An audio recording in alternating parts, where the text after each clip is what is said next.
Hello दोस्तों, मैं राम एक बार फिर से मैथ स्टडी जोन में एक नया वीडियो लेकर आया हूँ। आजकल हम एनसीईआरटी क्लास 12th मैथमेटिक्स की फर्स्ट बुक में रिलेशन एंड फंक्शन पर डिस्कस कर रहे हैं। आइए इस वीडियो में हम एक्सरसाइज 1.3 पर डिस्कस करेंगे, जो कि कंपोजिशन ऑफ फंक्शन पे डिपेंड है। आइए जानते हैं कंपोजिशन ऑफ फंक्शन मतलब फलनों का संयोजन क्या है। फलनों का संयोजन क्या होता है? जब हमारे पास दो अलग अलग फंक्शन होते हैं और वो अलग अलग सेटों पर संबंध होते हैं तो हम वो कंपोजिशन फंक्शन होते हैं। देखते हैं, जानते हैं। अगर हमारे पास एक सेट है जिसको मैं ए कह रहा हूँ और एक सेट है बी, अगर इनके मध्य ये सेट एफ से जुड़े हैं, एफ से, तो हम कह सकते हैं तो ये क्या है, आपका एफ ए से बी में संबंधित है। और अगर एक तीसरा सेट है जो कि बी से सी में जुड़े हैं जिसका नाम है जी, ये जी सेट है जो कि क्या है आपके पास, जी बी से सी में। अर्थात हमारे पास दो सेट है, फंक्शन एफ है ए से बी में संबंधित है, जबकि जी जो है वो बी से सी में संबंधित है। हम कह सकते हैं एफ ए से बी में संबंधित है और बी सी में संबंधित है। अगर हम अब क्या निकाले हैं, सीधे एक हम अगला ऑपरेशन निकाले हैं या संयोजन निकाले हैं जिसको हम कहेंगे जी ओ एफ, दोनों से संबंधित। तो ये क्या हो जाएगा, जी से संबंधित, तो हम इसको लिख सकते हैं जी ओ एफ ए से सी।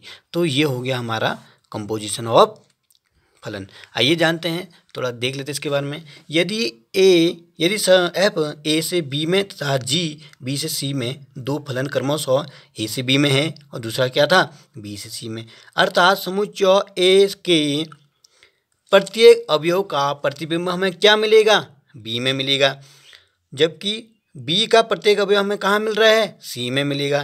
तो इसके प्रत्येक, तो अब ए के प्रत्येक अवयव के संगत सी में एक अवयव होगा। इस प्रकार जी और एफ के संयोजन से ए से सी में एक फलन प्राप्त होता है।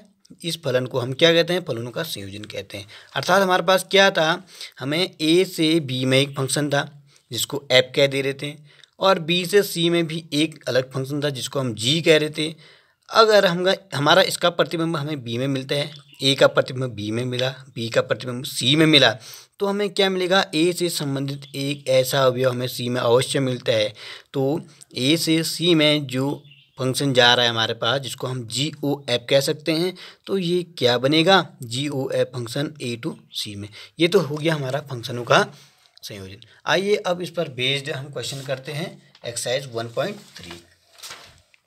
एक्सरसाइज 1.3 में हमारे पास एक फलन दिया है 1, 3, 4, जिसको हम ए कह सकते हैं, ए से ये हम बी कह सकते हैं इसको, और दूसरा दिया है फंक्शन जी दिया है, तो ये कहाँ से जाएगा, ये बी से सी में जा रहा होगा। अभी हमने डिस्कस किया था, ये यहाँ दिख रहा होगा बी, और यहाँ भी बी सेम है, इसलिए इसको बी कह सकते हैं। और इससे संबंधित फलन हमारे पास क्या बना, 1, 2, 3, 5, 4, 1। इसका मतलब 1 की इमेज 2 है, 3 की इमेज 5 है और 4 की इमेज 1 है।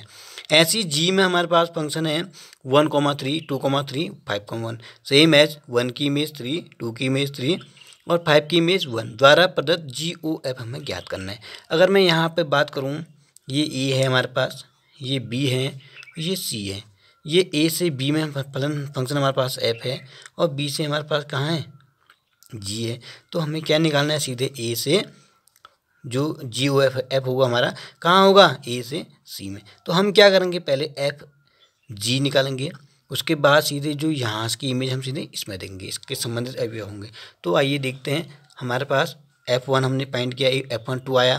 कैसे कि हमारे पास 1 की इमेज 2 है, F1 2 हो गया, F3 5, तो F3 हमने 5 लिख दिया।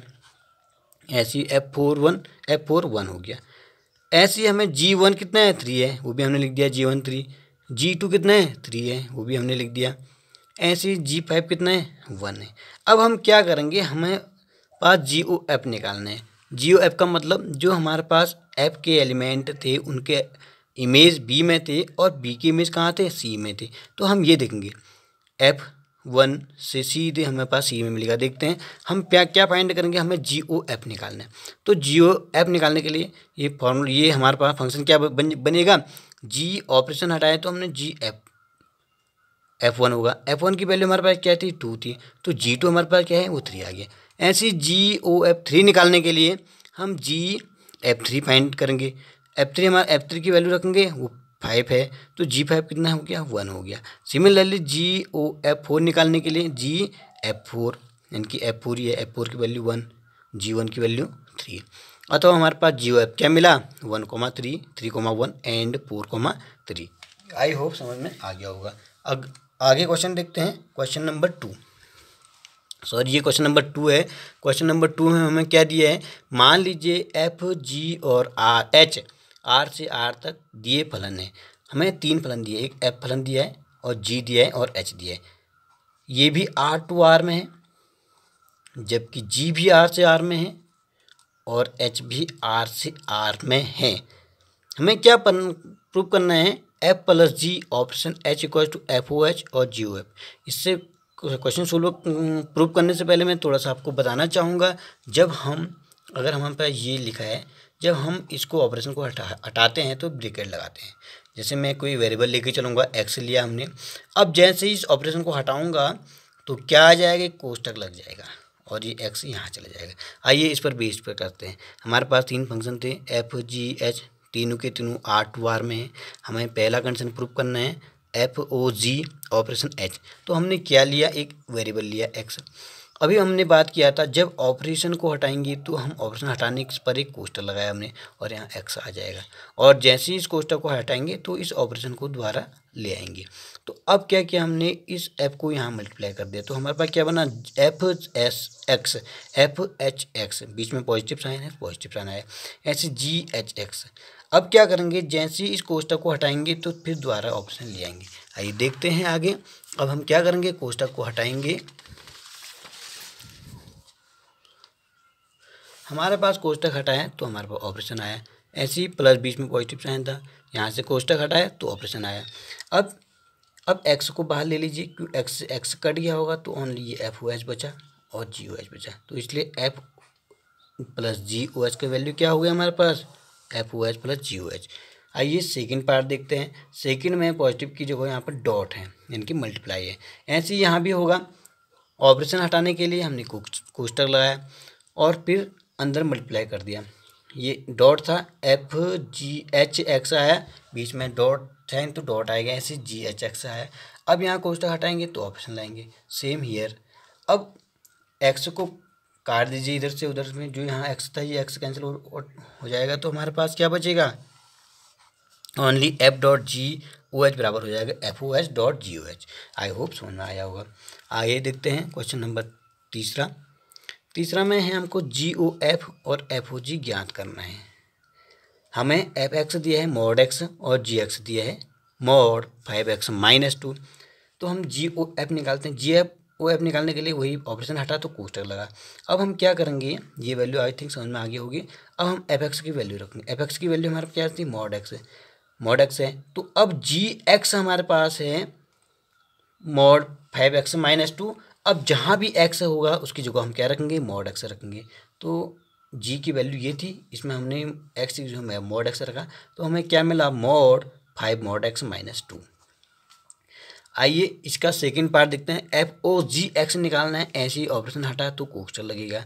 अब जी एक्स की वैल्यू क्या है हमारे पास, मॉड 5x माइनस 2, और एफ एक्स की वैल्यू क्या है, मॉड x। अब इसकी वैल्यू को मॉड x में रख देंगे तो एक मॉड बाहर से आएगा और 5x माइनस 2, तो ये वैल्यू हो गई।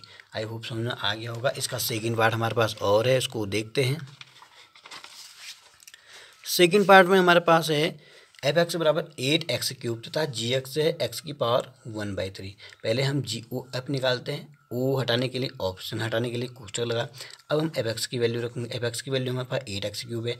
अब जी एक्स की वैल्यू रखेंगे। जी एक्स की वैल्यू में x की जगह 8x³ रखेंगे, तो जी एक्स की वैल्यू हमारे पास है x की पावर 1/3। तो x तो आपका ये हुआ कि पावर 1/3 आया, तो इसको सॉल्व करें तो हमारे पास 2x आया।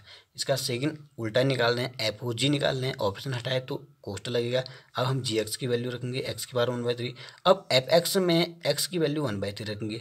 एफ एक्स की वैल्यू कितनी थी, 8x³, 8 बाहर आया, x 1/3 ये हुआ, टोटल की पावर 3 हुआ, क्योंकि एफ एक्स की वैल्यू आपकी 8x³ है, तो x³ से 1/3 कटा तो हमारे पास बचा 8x।